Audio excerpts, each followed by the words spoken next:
자, 오늘도 말씀을 통해서 같이 함께 은혜를 나누도록 하겠습니다. 사무엘상 9장과 10장 말씀은 이제 이스라엘 백성들에게 바로 이 왕의 제도를 허락해 주시고 이스라엘의 첫 번째 왕을 세우게 되는 하나님의 섭리요 하나님의 역사를 9장과 10장에 걸쳐서 우리에게 가르쳐주는 말씀이 됩니다. 우연 같지만은 하나님께서는 바로 섭리 가운데 하나님의 역사를 이루어 주시는 것을 보게 됩니다. 사울 청년이 아버지 기스에 바로 암나귀를 잃어버려 암나귀를 찾으려고 갔던 심부름 했던 그때에 멀리까지 책임을 감당하려고 나갔다가 아버지의 근심이 되게 해서는 안 되겠다 하고 돌이켜서 오려고 보니까 거기에는 선지자가 살고 있었어요. 우리가 잘 아는 사무엘 선지자가 있었어요. 그래서 사무엘 선지자에게 인사를 하지 않고 예를 갖추지 않고 그냥 돌아갈 수 없다. 그래서 자신이 입고 있는 그 이 종과 함께 가지고 있었던 모든 것들을 전부 다 탈탈 털어서 이 선지자에게 선물로 바치고 하나님의 예언의 말씀을 받게 됐다라고 하는 것이죠.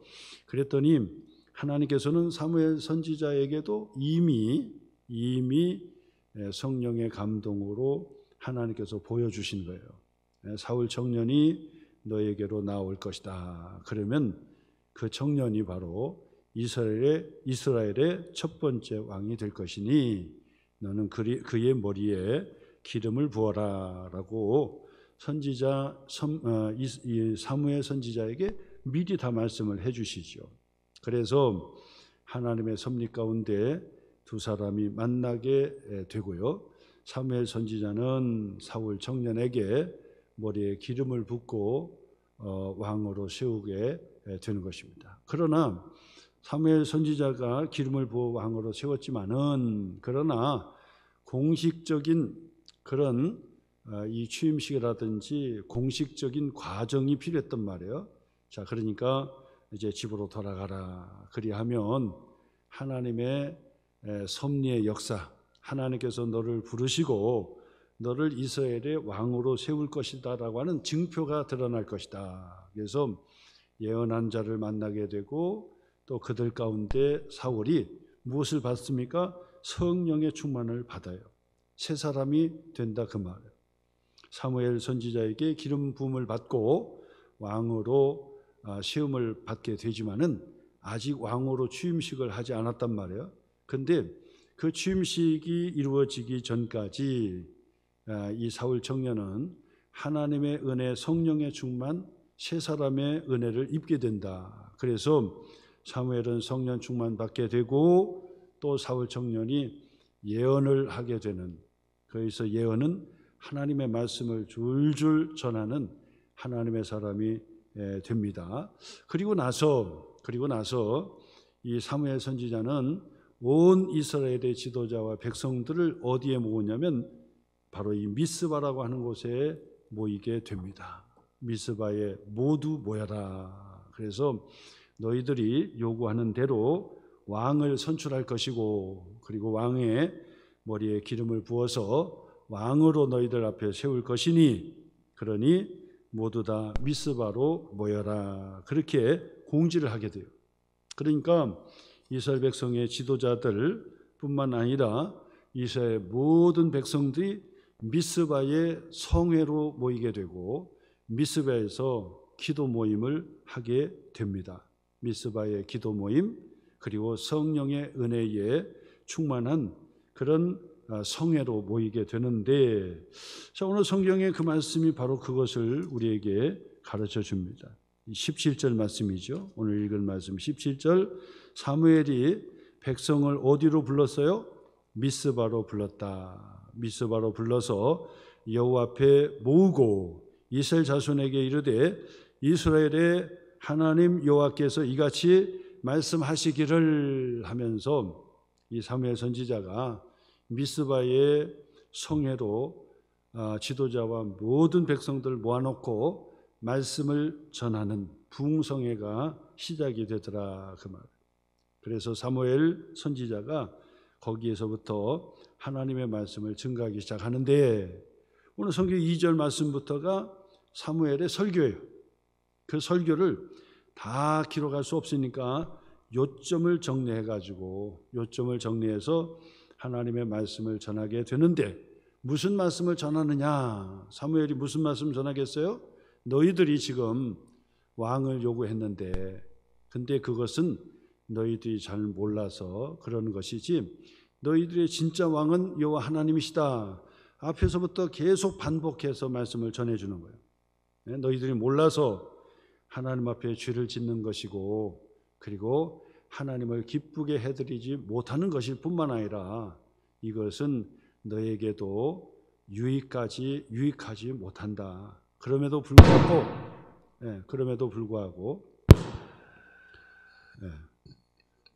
이게 계속 지금 뭐가 이게 이 마이크 시스템이 지금 자꾸 뭐가 이게 좀 제멋대로 작동이 되는 것 같아요. 지금 일부 예배 때도 좀 갑자기 다운됐다가 다시 회복이 되고 하는 사건이 있었는데 이게 조금 불안합니다. 이게 놀라셨죠? 조금 참으시기를 바랍니다. 자, 그래서 사무엘 선지자가 미스바의 성회에서 말씀을 전하는데 앞에서도 말씀했던 그대로의 말씀을 다시 재차 증거하는 거예요. 왕의 제도를 만들었지만은 그러나 이것은 하나님이 기뻐하시는 제도가 못 된다는 거예요. 하나님이 기뻐하시는 제도가 못 된다. 그러나 이웃 나라들처럼 왕의 제도를 통해서 한번 해보라 그런 거예요. 자, 그래서 하나님께서는 이스라엘 백성들에게 이제 왕을 세워줄 것이다. 그러나 왕의 제도를 우리가 지혜롭게 잘 감당을 해야만이 은혜를 받고 그리고 왕권이 든든하게 세워지게 될 것이다 라고 하는 그런 설교를 해주시는데 바로 18절 말씀부터 보세요. 내가 이스라엘을 애굽에서 인도하여 내고 누구죠? 여호와 하나님이죠. 너희를 애굽인의 손과 너희를 압제하는 모든 나라의 손에서 건져내었느니라 하시거늘 너희는 너희를 모든 재난과 고통 중에서 친히 구원하여 내신 너희의 하나님을 오늘 버렸다고 말씀하죠. 하나님께서 정말 기뻐하는 제도가 아니었다라고 하는 거죠. 하나님을 오늘 너희들이 버리고 이르기를 우리 위에 왕을 세우라 하는도다. 왕을 세워달라 그렇게 했다는 거예요. 그래서 이르기를 우리 위에 왕을 세우라 하는도다. 그런즉 이제 너희의 지파대로 1000명씩 여호와 앞에 나오라 하면서 설교를 마치고 이 사무엘 선지자는 왕을 선출하기 위해서 이스라엘의 모든 백성 앞에서 하나님의 섭리를 기다리는 바로 이 제비뽑기로 왕을 선출하는 사건이 일어나게 됩니다. 하나님께서 우려했던 그런 왕의 제도였다고 했죠. 그러니까 사실은 이 왕권 제도도 완벽한 것이 아니고 그리고 왕 대신 예수님이 오셨고 그리고 주님이 다시 오시는 날까지 세상의 제도는 완벽한 제도가 하나도 없다라고 하는 것이죠. 완벽한 제도가 없어요.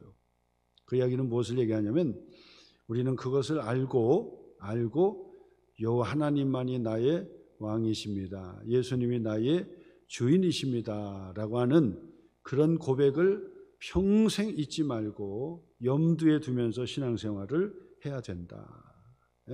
왕의 제도를 우리 하나님께서 기뻐하지 아니하셨던 것은 뭐냐면 자꾸 내 자신의 왕을 내가 왕이라고 착각을 한다든지 그리고 세상에 왕을 세워놓고 나를 지켜주겠지 나를 인도해 주겠지 하는 그런 큰 기대를 가지고 왕을 선출하지 마라.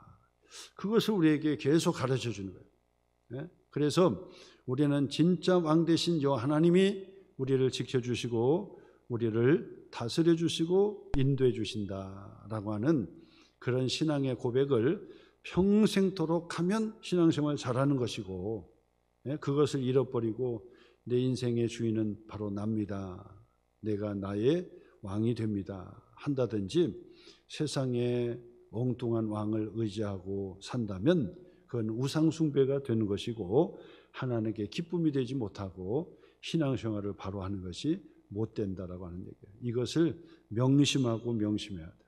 바로 이 왕의 제도를 통해서도 가르쳐 줬지만은 성경 전체적으로 우리에게 가르쳐 주는 것은 하나님만이, 여호와 하나님만이 나의 왕이시고 나의 주인이 되십니다. 이것을 바로 이 킹십이라고도 하고 로드십이라 그래 얘기합니다. 주님의 주인 되심, 주님의 하나님 되심, 왕 되심에 대한 바로 이 신학적 근거를 우리에게 가르쳐 주는 거예요. 그러니까 신앙생활 잘하는 사람은 바로 여호와 하나님의 왕 되심을 자꾸 고백하는 사람이고, 그리고 착각하지 않는 사람이다라고 말씀을 드리는 것입니다. 자, 그럼에도 불구하고 하나님께서 왕을 세워 주셨잖아요. 그래서 이제 바로 이 사무엘을 통해서 이스라엘 백성들이 다 보는 데서 제비를 뽑게 돼요. 자, 제비를 뽑아도 앞에서 하나님께서 지명해 주시고 뽑아 주신 사울 청년이 뽑히는지를 보는 거죠. 자, 그래서 이스라엘 백성들의 각 지파에 1000명씩 나오라 해가지고 1000명 중에서 한 사람을 딱 뽑으니까 베냐민 지파 출신이 뽑혔어요. 그래서 베냐민 지파는 또 다 나와라 해서 베냐민 지파에서 또 뽑으니까 마드리 가족이 뽑혔어요. 그래서 마드리 가족에서 다 나와라 해서 한 사람을 제비를 딱 뽑으니 사울 청년이 뽑혔다라고 하는 것입니다. 앞에서도 하나님께서 섭리 가운데 사무엘 선지자에게 보여주시고 머리에 기름을 부었던 사울 청년이 이스라엘 백성들 앞에서 무작위로 제비를 뽑았지만은 하나님의 섭리 가운데 사울 청년이 뽑혔다 그 말. 자, 그래서 오늘 성경 21절 보세요. 베냐민 지파를 그들의 가족별로 가까이 오게 하였더니 마드리의 가족이 뽑혔고 그 중에서 기스의 아들 사울이 뽑혔으나 사울이 뽑혔다는 거죠. 자, 근데 문제가 생겼어요. 문제가. 그게 뭐냐면 그 사울 청년이 그 현장에 없었던 거예요. 사울 청년이 지금 초대 왕으로 제비를 뽑아가지고 모든 사람 앞에서 제비를 뽑아서 이 사울 청년이 뽑혔는데 사울 청년이요 하는데 사울 청년이 안 보이는 거예요. 그 현장에 없었다는 거예요. 오늘요 이 말씀을 중심으로 하나님께 선택받은 사울 청년의 두 가지를 제가 말씀을 드리려고 해요. 두 가지를. 첫째는 뭐냐? 첫째는 바로 이 사울 청년은 앞에서도 보았지만은 겸손한 청년이었다. 겸손한 청년이었다.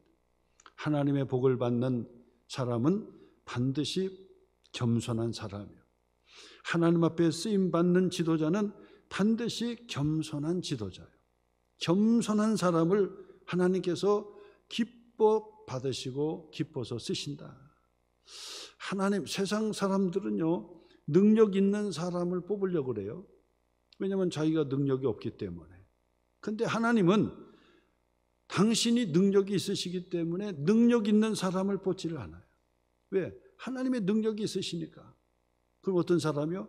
겸손해서 순종할 줄 알고 겸손해서 자기를 낮출 줄 알고 겸손한 마음밭이 겸손한 사람을 하나님께서 들어서 쓰시고 그리고 축복해 주신다. 바로 그겁니다. 그러므로 사울 청년을 통해서 우리가 첫 번째 보는 것은 뭐냐? 앞에서도 보았지만 겸손한 사람이었다. 겸손한 사람. 왜 겸손한 사람이라고 말씀을 지을 수 있냐면 제비를 뽑아서 사울 청년이요 라고 했는데 사울 청년이 보이질 않아요. 보이질 않아. 사울 청년이 없어요. 그러니까 주변에서 야 우리가 찾아도 사울 청년이 없다. 그 다음 보세요. 22절 보세요. 그러므로 그들이 또 여호와께 묻되 그 사람이 사울 청년이죠. 여기 왔나이까? 하나님께 묻는 거예요. 하나님, 하나님께서 제비 뽑으라 해가지고 제비를 뽑았더니 사울 청년이라고 하는 청년이 지금 뽑혔는데, 하나님이여, 이곳에 지금 사울 청년이 왔습니까? 안 왔습니까? 우리가 엉뚱한 사람을 뽑은 거 아닙니까? 라고 하면서 하나님께 물었다 그 말이에요. 그랬더니 하나님께서 대답해 주셨습니다. 뭐라고 대답해 주셨습니까? 여호와께서 대답하시되 그가 어디에 있어요? 진보다리들 사이에 숨었느니라. 네? 진보다리 사이에 이 몸을 가리고 숨었다는 거예요. 여러분, 이 사울 청년이 사실은 지금까지 모세나 여호수아나 그 다음에 갈렙이나 이런 특출난 지도자가 있었지만은 그 한 사람도 왕이 되지는 못했어요. 그 앞에 사사시대를 지나면서 기드온이라는 사람, 삼손이라는 사람, 그리고 이 사무엘 같은 선지자, 이런 사람이 있었지만은 그들이 특출난 지도력을 가진 지도자였지만은 그러나 왕이 되지는 못했어요. 그런데 이스라엘의 왕권 시대를 여는데 첫 번째 청년으로 사울 청년이 바로 뽑혔다고 생각해 보세요. 사무엘 선지자를 통해서 이미 머리에 기름을 부음받고 성령 충만받고 새 사람이 되었어요. 그런데도 불구하고 이 사울 청년은 이스라엘 백성들 모든 사람들 앞에서 베냐민 지파요, 마드리의 가족이요, 그 중에서도 사울 청년이 딱 뽑혔는데도 불구하고 사울 청년은 너무 부끄러워하는 나머지 진보다리들 사이에 자신의 몸을 감추고 숨었다 말이에요. 숨었어요. 그것도 덩치가 큰 사람인데 다른 사람하고 이게 딱 쓰면은요 어깨 위로 어깨 밑으로 사람이 내리는 거예요. 그러니까 사람이 얼마나 큽니까? 사울 청년이 그렇게 준수하면서도 아버지 심부름도 순종도 잘하고 책임 감당도 잘하고 무엇이든지 맡겨주면 최선을 다하는 사람이고 덩치도 커가지고 장수 출신이란 말이에요. 싸움에도 앞장서 용기 있게 나갈 줄 아는 그런 사울 청년인데도 불구하고 하나님 앞에 하나님의 사람으로 하나님의 이스라엘의 왕의 시대에 왕권 시대의 초대 왕으로 뽑혔을 때는 자신의 몸을 감추고 있었다 그 말. 진보다리들 사이에 숨었다. 거기에 표시해 주시고 사울 청년의 무슨 모습이죠? 겸손한 모습을 우리가 보게 된다. 겸손한 모습이요. 마태복음 11장 29절로 30절 말씀에 예수님께서 말씀했습니다. 나는 마음이 온유하고 겸손하니, 그래서 나는 마음이 온유하고 겸손하니 나의 멍에를 메고 내게 배우라. 그러면 너의 마음이 쉼을 얻으리니 이는 내 멍에는 쉽고 내 짐은 가벼움이라 하시니라 하시면서 예수님께서 친히 말씀하시기를 내 마음이 온유하고 겸손하다고 이야기했어요. 겸손하다. 그래서 겸손한 사람은 하나님의 쓰임을 받는 사람이에요. 겸손한 사람은 하나님의 축복을 받은 사람이에요. 마태복음 5장 5절에 팔복의 말씀에서도 온유한 자, 겸손하고 온유한 자는 복이 있나니 그러잖아요. 온유한 자, 겸손한 자는 복이 있나니 땅을 기업으로 받을 것이며 그랬단 말이에요. 그러니까 겸손하고 온유하고 겸손한 사람은 하나님 앞에 쓰임받는 하나님의 축복의 사람이라고 볼 수 있습니다. 그러므로 여러분, 우리가 신앙생활을 하는 것은 하나님의 복을 받기 위해서 신앙생활을 하는 거예요. 그러면 어떻게 복을 받고 누가 복을 받을 수 있습니까? 항상 겸손의 자리, 항상 겸손한 자리에 항상 머물러 있어야 돼요. 겸손의 자리에 항상 머물러 있어야 돼요. 자, 하나님께서 이스라엘 백성들에게 대답한 것입니다. 아, 사울 청년이 지금 여기에 있는 것입니까? 그랬더니 진보다리들 사이에 숨었느니라. 그래서 그들이 달려가서 거기서 그를 데리고 오매 그가 백성 중에 선이 다른 사람보다 어깨 위만큼 컸더라. 그래서 24절 보세요. 사무엘이 모든 백성에게 이르되 너희는 여호와께서 택하신 자를 보느냐? 제비를 뽑아 하나님의 섭리 가운데 너희들이 요구했던 왕의 청년을 너희들이 보느냐? 모든 백성 중에 짝할 리가 없느니라 하니 모든 백성이 왕의 만세를 외쳐 부르기 시작했다. 왕의 만세, 사울 청년 만세 하면서 그 군중들이 이 사울 청년에게 집중하고 있는 것을 보게 될 것입니다.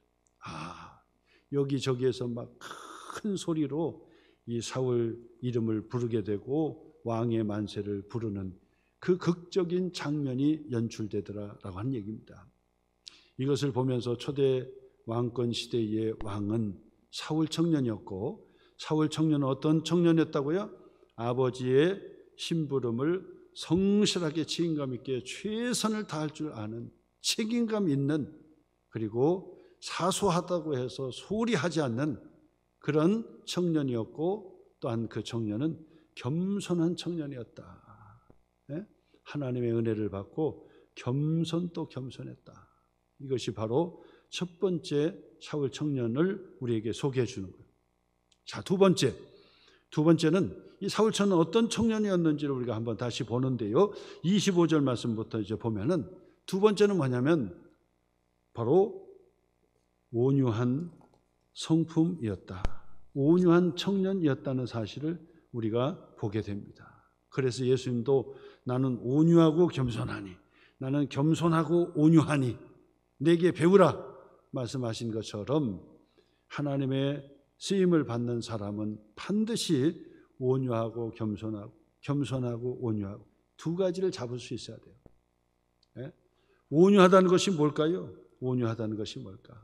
온유하다는 것은 하나님께 붙들린 바 되어서 하나님의 길들인 바 되는 하나님의 말씀 앞에 살아가는 자가 온유한 자예요. 온유하다고 해가지고 말 못하고 고개를 숙이는 내성적인 사람을 온유하다고 얘기하지 않아요. 모세는 세상에 온유한 자라고 그랬잖아요. 모세가 내성적이고 고개를 숙이는 사람 아니라고. 아주 강하고 담대한 지도자였잖아요. 근데도 불구하고 그가 온유하다고 했던 것은 하나님 앞에 길들인 자예요. 길들인 자. 그래서 하나님 앞에 말씀 앞에 절대 순종할 수 있는 사람이 온유한 자라고 볼 수 있어요. 그리고 온유한 자는 복 있나니 바로 땅을 기업으로 얻게 될 것이다 그랬는데, 바로 이 온유한 자의 복에 땅을 기업으로 받는다는 의미는 뭐냐면 다스리는 권세가 있다는 의미예요. 땅을 기업으로 받는다. 그 얘기는 땅을 많이 차지한다는 얘기가 아니라 다스리는 권세를 받게 된다. 그래서 온유한 자는 이 달란트가 뭐냐면 다스리는 그런 권세, 지도자의 바로 이 달란트라고 볼 수 있어요. 온유해야 돼요. 온유 겸손해야 돼요. 자, 그러면 오늘 성경의 그 말씀에서 무엇가 사울의 온유함인지를 한번 살펴볼 텐데 25절 말씀부터 보세요. 25절 사무엘이 나라의 제도를 백성에게 말하고 책에 기록하여 여호와 앞에 두고 모든 백성을 각기 집으로 보냈다. 25절 말씀. 이제 사울 청년이 뽑혀서 이스라엘의 왕으로 추대를 하잖아요. 그렇게 되니까 이 사무엘 선지자가 왕권 제도의 모든 기틀을 다 마련해 놓은 거예요. 지금으로 얘기한다면 나라의 헌법을 만들고, 그다음에 의원들, 국회의원들도 뽑고, 그리고 정치 지도자들도 뽑고, 장관들도 내각도 뽑고, 그러면서 나라의 기강이 어떻게 세워질 것인지를 단단하게 세워가는 거예요. 미국이라는 나라는 여러분 잘 알다시피 청교도, 신앙의 자유를 찾아서 미국으로 건너갔지 않습니까? 그래서 미국의 나라를 세우게 되는데 독립을 하고 나서 지금까지 이 미국이 세계의 1등 국가로 그렇게 세우게 되잖아요. 그래서 미국의 1등 국가로 세울 때 첫 번째 그 청교도 믿음의 사람들이 5가지 나라의 기둥을 만들었어요. 5가지 기둥을. 그것이 바로 이 미국의 탑에 기록이 된 5가지의 기둥이 있어요. 5가지의 기둥. 우리 교회에 신앙에 5기둥이 있는 것처럼 5개의 기둥이 있어요. 그 첫 번째 기둥은 무엇이냐? 믿음이다. 믿음의 기둥을 세워야 된다. 바로 이 미국이라는 이 나라는 바로 하나님을 믿는 하나님을 믿는 믿음의 국가로 세워야 되겠다. 첫 번째가 믿음이에요. 그래서 여러분 알다시피 미국의 이 달러의 그 돈을 보면은 In God we trust, 이것을 거기에다가 박혀놨어요. 우리는 하나님을 믿는 사람이다. 우리는 하나님을 믿는 사람이다. 살아계신 하나님을 믿는 사람이다. 그 화폐에다 그렇게 찍어놨어. 그게 왜 그러냐? 바로 믿음의 사람들이, 청교도들이 들어가가지고 신앙의 자유, 신앙의 국가를 세우고 싶었던 거예요. 그래서 5가지 기둥을 세우고 첫 번째가 믿음이다. 그 다음에 두 번째로는 바로 리버티, 자유다. 자유와 평화. 그래서 반드시 우리는 자유국가를 세워야 된다. 우리는 죄의 속박이 되지 않고 마귀에게 속박이 되지 않고 우리는 한 사람 한 사람이 하나님의 존귀한 형상대로 지음받은 존귀한 존재이기 때문에 한 사람의 한 사람의 이 자유를 보장하는 나라, 자유를 보장하는 나라를 세워야 된다. 그래서 두 번째가 예수 그리스도 안에서 우리가 죄에서 해방을, 또 마귀에게서 노임을 받는 이 자유, 이 자유의 가치를 두 번째로 세운 거예요. 두 번째로. 그 다음에 세 번째로는 이 나라는 반드시 도덕의 국가가 돼야 된다. 도덕 국가. 그래서 morality. 세 번째는 도덕 국가예요. 도덕 국가. 근데 이 도덕은 우리가 아는 그냥 도덕이 아니라 선지자와 전도자의 그런 국가를 세운다. 이것이 세 번째. 네 번째로는 법 질서. 그래서 법을 반듯하게 세워라. 법을 세워라. 사람은 이 말하고 또 딴 말하고 말을 해놓고 뒤집기도 하고 그러니까 사람은 믿을 수가 없어요. 그러니까 법을 딱 정해놓고 모두가 합의하는 법을 지켜놓고 세워놓고 모두가 그 법 앞에 평등하고, 그리고 어떤 누구든지 그 법에서 어긋나면 법의 집행을 받게 되고, 그리고 법을 지켜라. 그래서 법치국가, 법의 질서, 그래서 율법, 로라고 하는 이 법치국가의 네 번째 기둥을 세웠어요. 그 다음에 다섯 번째 중요한 가치는 뭐냐? 다섯 번째는 이 미국은 반드시 교육의 의무를 진다. 그래서 반드시 우리가 하나님의 말씀으로 교육하고 십계명으로 교육해서 어린 아이가 지혜롭게 자랄 수 있도록, 그리고 세상에 공헌을 할 수 있는 그런 백성으로 자랄 수 있도록 다섯 번째 교육을 바로 기둥으로 삼는다. 해서 다섯 기둥이에요. 다섯 기둥. 이건 아주 유명한 그런 다섯 기둥이에요. 어찌 보면 이것은 교회의 기둥과 같은 가치죠. 교회의 기둥과 같은 가치예요. 왜냐하면 신앙인들이 세웠으니까, 믿음의 사람들이 바로 이곳에서 믿음의 국가를 세우려고 세웠으니까 이 다섯 개를 기둥으로 세운 거예요. 우리나라는요, 조선 개국을 할 때 그 흔적이 지금까지 남아있잖아요. 바로 이 이성계가 고려를 무너뜨리고 그리고 조선 왕국을 세웠어요. 정도전이라고 하는 머리가 참 좋은 사람에 의해서 조선 국가를 세우고, 이 조선의 왕국은 어떤 나라가 돼야 되느냐 해서 아주 머리가 좋은 정도전은 다섯 개의 기둥을 또한 세웠어요. 다섯 개의 기둥을. 우리가 너무나도 잘 알고 있습니다. 다섯 개의 기둥이 뭡니까? 인의 예지신이다. 인의 예지신. 다섯 개의 기둥을 딱 세운 거예요. 그래서 동쪽에 해당하는 흥인지문, 인이다. 인. 어질 인자. 어질 인자. 어질 인자를 써서 흥인지문이다 해서 동대문을 세워놓고 그 이 사대문을 만들어 놓고 오고 갈 때마다 바로 인을 숭상하는 나라다. 그 다음에 서대문 쪽으로 가가지고 돈의문, 진의인, 인의 할 때, 인의 예지신 할 때 의를 중요시하는 나라다. 의를 중요시한다. 정의와 같은 의를 중요시한다. 돈의문을 세워놔서 모든 사람이 들어왔다 나갔다 할 때마다 의를 숭상하는 나라. 세 번째 남대문은 숭예지요. 숭예문. 예를 숭상한다. 멋지잖아요. 사람이 동물과 다른 것은 예의가 있기 때문이다. 예의가 있어. 그래서 예를 갖춰라. 누구든지 아버지는 아버지대로, 어머니는 어머니대로, 자식은 자식대로, 선생은 선생대로, 또 왕은 왕대로, 신하는 신하대로 바로 예를 숭상한다. 그래서 숭예문, 남대문을 숭예문이라 그런 거예요. 그 다음에 북쪽에 있는 문을 홍지문, 그죠? 홍지문. 그래서 바로 이 지를 널리 알린다. 지가 이게 지혜로울 지자예요. 지혜롭다. 지혜로운 이 삶의 가치를 나라의 기둥으로 세운다. 그리고 마지막 다섯 번째는 신이죠.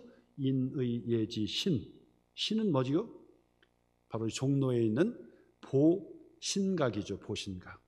어제도 3일 106주년 기념을 해가지고 보신각 종을 타종했다 그러더라고요. 바로 그것이 바로 보신각이에요. 보신각. 그 얘기는 신의를 중요시 여긴다. 신의를 중요시 여긴다 해서 인의 예지신 이 5개의 기둥을 가지고 조선 왕국의 개국을 한 거예요. 조선 왕국이 무너지고 대한민국이 세워질 때도 대한민국의 건국 이념, 홍익인간이라고 하는 그런 그 가치도 가지고 그 다음에 헌법에 바로 이 전문에 거기에다가 놓으면서 자유 대한민국에 대한 바로 그 가치를 그곳에 담아서 나라의 기틀과 함께 나라를 세우는 거예요. 교회마다 마찬가지죠. 집집마다 다 마찬가지죠. 집집마다도 다 가운이 있고 그리고 기둥이 있어요. 가치가 있어요. 우리 집안은 이런 집안입니다. 우리 진씨, 여향 진씨 같은 경우도 이 5개의 기둥을 가지고 또 홍보하는 것을 보게 돼요. 이처럼 우리 소망교회도 마찬가지죠. 5 기둥이 있다. 제가 늘 강조하는 말씀이죠. 5 기둥이요. 신앙생활 잘하고 그 다음에 교회의 중심으로 신앙생활 잘하려면 5 기둥, 헌법 같은 5 기둥을 우리가 손에 붙잡자. 첫째는 하나님의 말씀으로 묵상하고 하나님의 말씀으로 기도하고 말씀 기도. 그 다음에는 하나님께 예배에 공적 예배를 반드시 회복하고, 그 다음에는 영적인 운동, 전도하고 선교하고 가든지 선교 헌금으로 보내든지 구제하고 봉사하고. 이것은 바로 봉사하고 우리가 하는 것은 전부 다 영적 바로 훈련이다. 영성 훈련이다. 그냥 뭐 허드렛 일 하는 사람들이 아니에요. 우리는 다 쓸고 닦고 청결하게 하는 모든 것들은 영성이에요. 영성. 신앙의 훈련이에요. 신앙의 훈련. 그렇기 때문에 모두가 다 이 신앙의 훈련에 그냥 조그마한 것부터 시작해서 다 해야지만이 돼요. 거기에다 마지막 5번째는 성령 안에서 우리가 교제를 통해서 다듬어지고 서로 다른 생각, 다른 의견이 모아지면서 이 모난 부분이 다듬어져 가지고 조약돌처럼 맨들맨들해지는 거예요. 그러면서 사람이 둥글둥글하고 맨질맨질하고 해야지 혼자만 까칠까칠 해가지고 여기도 쳐이고 저기도 쳐이고 그러면 안 된다고요. 하나님의 복의 사람은 그냥 맨질맨질 해야 돼요. 다듬어져야 돼요. 그래서 어떤 모임으로 들어가든지 뭐 여전도에 들어가든지 남전도에 들어가든지 그 다음에 구역에 들어가든지 그 속에서 그냥 같이 동화되면서 같이 함께 같이 북돋아주고 사랑해주고 함께 중보기도 해주고 같이 울어주고 같이 기뻐해주고 이런 거 해야 되는 거예요. 그게 성숙한 인간이고 그게 행복의 비결이지요. 그래서 소망교회 5기둥이 있다. 5기둥. 이처럼 사무엘 선지자도 이제 왕권 제도를 열고 사무엘이 모든 것을 다 바로 이 기초를 닦아주는 거예요. 다 기초를 닦아줘. 그렇게 아무리 기초를 다 닦아도요, 다 닦아도 미국 지금 이 5개의 기둥 가지고 지금까지 와서 1등 국가 됐는데 얼마나 혼잡스럽습니까? 지금에 막 완전 뒤섞여 가지고 이게 기독교 국가인가 할 정도로 막 지금 뭐 여러 종교가 혼합돼 가지고 그다음에 여러 가지 성경의 가치가 지금 믿음의 가치가 완전히 그냥 훼손된 미국의 모습을 우리가 안타깝게 본다. 그러면 안타깝게. 그래도 이 트럼프 대통령 믿음이 좋고 신앙이 좋아요. 얼마 전에 국무회의를 딱 시작하는데 도시교통과 장관인데 그 장관이 부목사님이에요. 목사님이에요. 젊은 목사님. 지교에서 부목사를 했던 분인데 그 교통부 장관이 됐어요. 그랬더니 트럼프 대통령이 우리 장관님, 목사님이시니까 기도하고 국무회의 합시다. 기도하고 해서 기도하고. 그래서 사람들이 이 트럼프를 지금 잘못 알려져 가지고 막 이런 사람 저런 사람 막 이상한 사람으로 그렇게 알려졌는데 사실 이 트럼프는 신앙이 좋은 사람이에요. 지역마다 다닐 때도 항상 그 목사님을 먼저 초청을 해가지고 우리 기도해 주십시다. 우리 기도 좀 해달라고. 그리고 기도를 받고 그래 하는 거예요. 그러면서 내가 대통령이 되면 이 미국이 무너진 이 미국을 기독교 국가 다시 한번 세워야 되겠다. 성경이 남자와 여자가 있지 어디 중성이 어디 있느냐. 그러니까 대통령 되자마자 행정명령 딱 할 때 이 미국에는 남자와 여성밖에 없다. 군대 조직이 남자들이 있는 군대 조직이 중성 뭐 이런 사람이 들어가 가지고 이상한 데는 이상한 거예요. 다 나가라 이거예요. 나가라. 그러면서 이 미국의 이 신앙의 가치를 다시 찾으려고 그렇게도 하고 그다음에 전에도 얘기했지만 12월 25일 연말이 되면 메리 크리스마스 해야 되는데 그걸 못하는 거예요. 메리 크리스마스도 못해. 국가의 공적인 기관에서 목사님들이 와가지고 기도를 하는데 예수님의 이름으로 기도합니다. 이것도 못하게 하는 거예요. 못하게. 그러니 이게 기독교 국가가 얼마나 훼손됐냐 그 말이에요.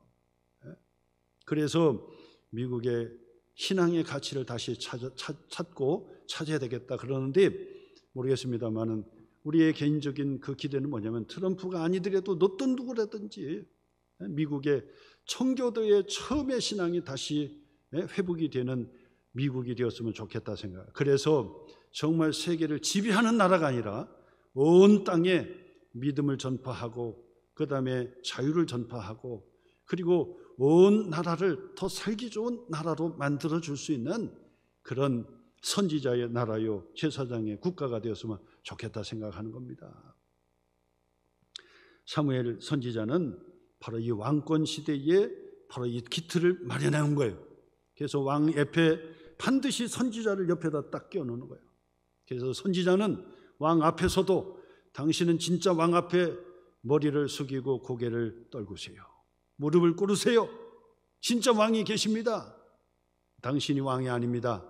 그것을 선지자는 아무리 왕이라 할지라도 옆에서 찔러주라는 거예요.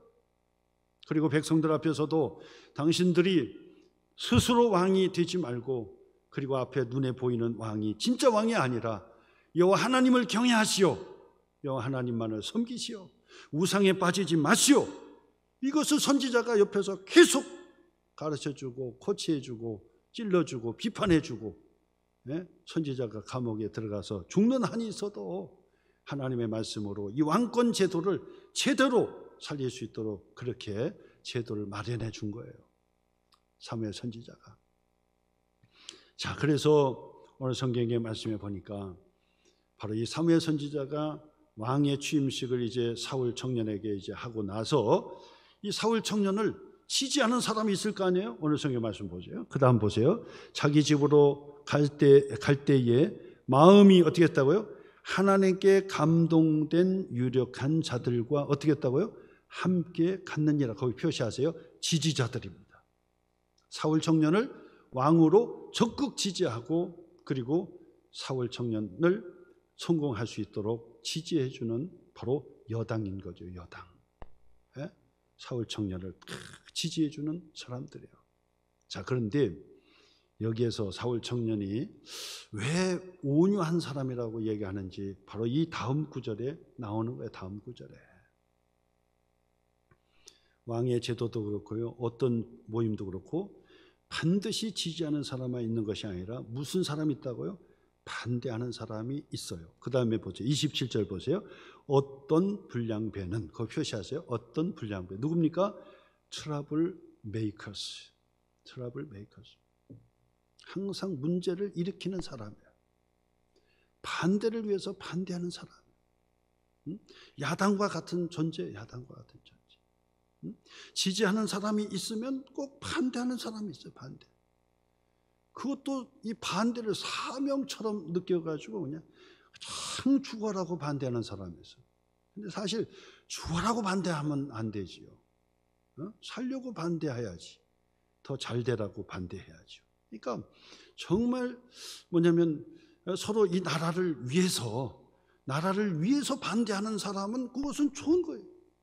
근데 나라를 망치려고 반대한다. 이거는 진짜 큰일 나는 얘기죠.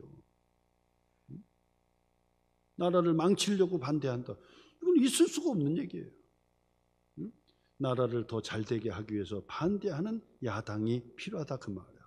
그래서 왕권 제도에 바로 지지하는 여당과 반대하는 비판을 하는 바로 야당이 있다 그 말이에요. 오늘 성경에 어떤 불량배는 바로 야당에 해당이 되고 트러블 메이커라 성경은 영어 성경 그렇게 번역이 되고 있어요. 근데 보세요. 그 어떤 불량배는 이르되 이 사람이 사울 청년이죠. 왕인데도 불구하고 이 사람이라고 한단 말이에요. 이 사람 저 사람 왕이라고도 안 해요. 예? 이름을 그냥 불러버리는 거예요. 사울, 이 사람 저 사람, 예? 사울 왕 이렇게도 안 하잖아요. 이 사람이 어떻게 우리를 구원하겠느냐 하고 뭐 했다고요? 멸시천대했어요. 멸시천대했어요. 그 다음에는요, 멸시천대했고 예물을 바치지 아니했다. 그 얘기는 존경하지 않았다는 거예요. 예물도 바치지 않아요. 왕을 왕으로 대접을 해서 예물을 바쳐야 되잖아요. 그래 내가 존경합니다 라고 하는 이 표시인데 예물을 안 바치는 거야. 그 얘기는 뭐냐면 존경하지도 않는 거예요. 멸시하고 존경하지도 않고 따르지도 않고 그런 불량배가 있었어요. 불량배. 항상 이것이 있어요. 근데 문제는 뭐냐면 사울 청년이 그들을 어떻게 대했느냐가 중요하다 그 말. 더 중요한 거예요. 그 다음 보세요. 그는 뭐죠? 그는 누구죠? 사울 청년, 사울 왕을 얘기하는 거예요. 그 왕은 잠잠하였더라. 이것이 바로 온유예요. 이것이 온유. 거기 표시하세요. 그는 잠잠하였더라. 거기다 표시하세요. 온유한 청년이었대요. 온유한 청년. 나를 반대하는 사람 앞에서 그냥 같이 비난하고 같이 욕하면 온유한 사람이 아니에요. 그건 지도자의 자격이 없는 거예요. 나를 죽어라고 반대하는 사람 앞에서도 그 사람을 어떻게 잘 설득하려고 겸손하게 또 낮아지고 또 잠잠하게 대해줘야 되는 거예요. 한국에 지금 위기가 바로 그런 거죠. 지도자가 겸손해야 되고 지도자가 온유해야 돼요. 그 온유하다는 것은 뭐냐? 나를 죽어라고 반대하는 사람 밉지요. 나를 죽어라고 반대하는 사람 싫지요. 그러나 그 사람들 앞에서도 잠잠할 정도가 돼야 돼요. 그게 온유예요. 그것을 배워야 돼. 그것을. 쉽지는 않아요. 여러분도 쉽겠어요? 여러분을 계속 죽어라고 나는 이노센트한데 나는 별로 잘못한 거 없는데 계속해서 막 딴지만 걸고 막 그냥 나쁘다고 하고 막 그래 보세요. 그러면 보통 화나는 게 아니에요. 진짜 다 때려치고 싶고 막 너 죽고 나 죽고 싶은 거예요. 그게요. 근데 지도자는 절대 그렇게 하면 안 된다는 거야. 쉽지가 않아요. 쉽지가 않아. 쉽지가 않죠.